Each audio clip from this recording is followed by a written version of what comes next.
A boy floated in the water for 2 years, but accidentally hit a tree trunk and fell back into the water. At that moment, a blacksmith was swinging his sword. He noticed how sharp the sword was. The blacksmith was very happy to see it, but before he could fully rejoice, he heard a child crying from the river. He immediately dropped the sword and ran to pull the boy out. The boy was very grateful and as a form of thanks urinated on him. This made the blacksmith's whole family blessed. Seeing this, the blacksmith was so moved that he adopted the boy as his own son. The boy then effortlessly lifted a large stone. The blacksmith carried him home without hesitation. The blacksmith's 3 wives began to feed the boy milk, but the boy drank so forcefully that he pushed the women away. Seeing this, the blacksmith was astonished and angrily threw the boy into the forest. A short while later, he heard a bear growling from afar. The blacksmith's heart melted and he ran back. When he arrived, he saw a sight he could not believe. The little boy was sitting on the neck of a black bear, completely still, with no trace of fear on his face. Years passed, and the blacksmith taught the boy all the skills of the trade and named him Fred, because he was inherently very strong. The blacksmith's shop often echoed with his shouts. Time went by, and Fred grew into a handsome young man, but the village children did not like playing with him because he often threw others away without thinking. So everyone kept their distance. Over the years, he had no friends except for a small pig. Fred was not only naturally strong but could also communicate with animals. The small pig was his only friend. One day, Fred accidentally hurt a child, and the child's parents came to complain to the blacksmith. The blacksmith realized that Fred was not from this place and decided to let him go explore the world. Angry, Fred accidentally destroyed part of the house and knew he had to leave. One day, Fred was wandering in the forest when he met a beautiful girl. He was immediately captivated by her. Fred tried to ask her name, but an armored soldier stopped him. Later, he found out that the girl was a princess. Returning home, Fred immediately informed the blacksmith and decided to go in search of his true love. Hearing this, the villagers were so happy that they were about to light firecrackers.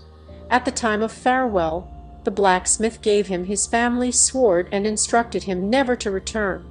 Fred tried to hug the blacksmith, but his embrace was so powerful that no human could withstand it. The villagers got scared and ran into their houses, closing doors and windows.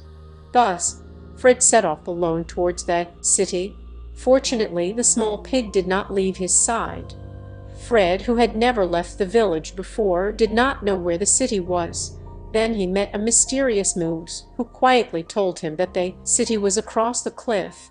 Innocent Fred immediately ran towards the cliff. He was lucky to land on a tree branch. Otherwise, he could have died or been injured. Finally, Fred reached the palace gates, but the city guards stopped him outside. Fred tried to force his way in, but his strength made it impossible. He accidentally made a big hole in the gate. This angered the guards. Embarrassed, Fred thought of running away, but the guards came out furious, and he slapped Fred twice. Fred thought this was the city's way of welcoming him.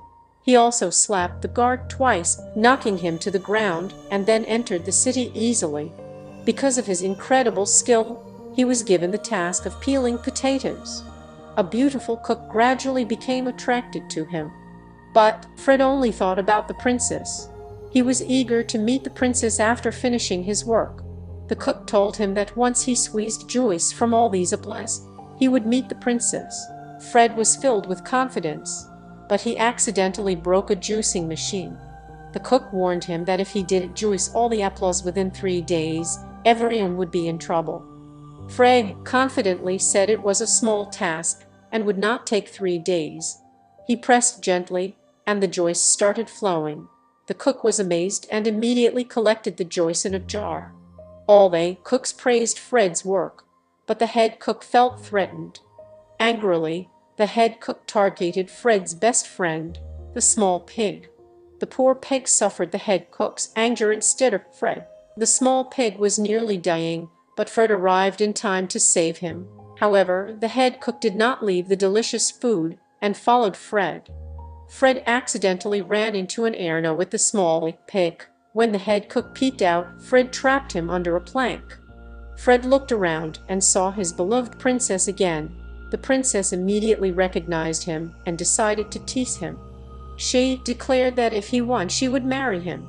But Fred had been taught to be friendly since childhood. He did not know how to fight.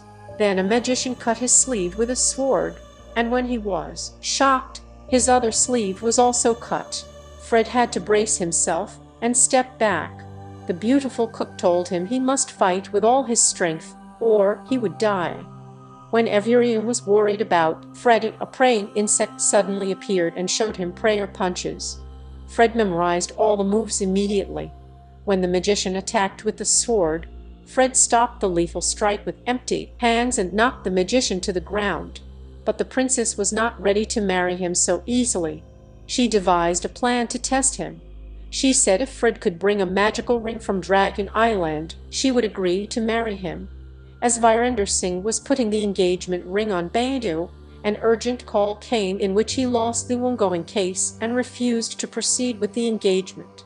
Bada's potential engagement was about to collapse, and everyone was saddened. Then Raghuveer Singh encouraged them and promised to give 10 acres of his land in Bada's name. But Bada's mother, Jamuna, refused to accept help. She did not want Bada's new life to start under anyone's favors, and Virender Singh also declined Raghuveer Singh's offer. Then Bada said that she wanted to go ahead with the engagement. Good and bad times come and go.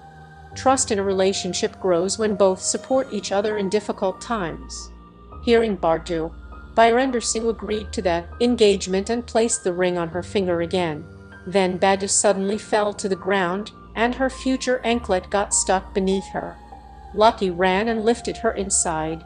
This happened because of the anklet. It had been tied around her waist to make her look slim. Jamuna quickly untied the anklet. Meanwhile, Lucky and Marjorie